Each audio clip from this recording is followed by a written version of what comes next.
প্রিয় দর্শক, আসসালামু আলাইকুম। যে পাপের কারণে আল্লাহ মানুষের রিজিক বন্ধ করে দেন, আমরা প্রায় বাহিরের কারণ খুঁজি। সময় খারাপ, ভাগ্য খারাপ, মানুষ খারাপ, কিন্তু খুব কম মানুষই নিজের দিকে তাকায়। রিজিক কমে যাওয়ার আসল কারণ। ইসলাম আমাদের একটি কঠিন কিন্তু সত্য কথা শিখিয়েছে। মানুষের গুনাহ তার রিজিকের প্রভাবিত করে। আমাদের প্রিয় নবী হযরত মুহাম্মদ সাল্লাল্লাহু আলাইহি ওয়াসাল্লাম বলেছেন, নিশ্চয় একজন মানুষ তার গুনাহের কারণে রিজিক থেকে বঞ্চিত হয়। এই হাদিস আমাদের চোখ খুলে দেয়। কোন পাপগুলো রিজিকে বদ্ধ করে দেয়।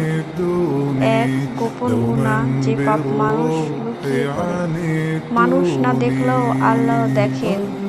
এই পাপ গুনাহ ধীরে ধীরে জীবনের বরকত নষ্ট করে দেয়। হারাম উপার্জন, সুদ, ঘুষ, প্রতারণা। যে টাকা হালাল নয় সেই টাকায় কখনো বরকত থাকে না। বাইরে থেকে বেশি মনে হলেও ভেতরে ভেতরে তা ক্ষতির কারণ হয়। নামাজ অবহেলা করা। নামাজ শুধু ইবাদত নয়, এটি আল্লাহর সাথে সম্পর্কের একটি শক্ত বন্ধন। যখন মানুষ নামাজ ছেড়ে দেয়, তখন তার জীবনের বরকত ও কমতে শুরু করে। 4, অন্যের হক নষ্ট করা। কারো টাকা মেরে খাওয়া, কারো অধিকার নষ্ট করা। এই সব পাপ মানুষের জীবনে অদৃশ্য অভিশাপ হয়ে আসে। কিন্তু আশা কি শেষ? না, কখনোই না। আল্লাহ এমন না রব যিনি বান্দার তাওবা পছন্দ করেন। যদি কেউ সত্যি সত্যি নিজের ভুল বুঝে ফিরে আসে, জন্য রিজিকের দরজা খুলে দেন। কি করবেন? 1, বেশি বেশি আস্তাগফিরুল্লাহ পড়ুন।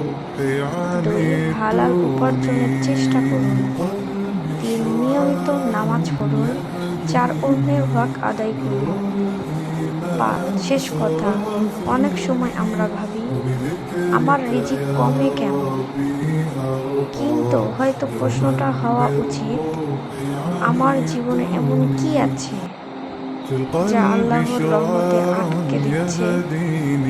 আজ আপনি সেই জিনিসটা চিনে ফেলতে পারেন।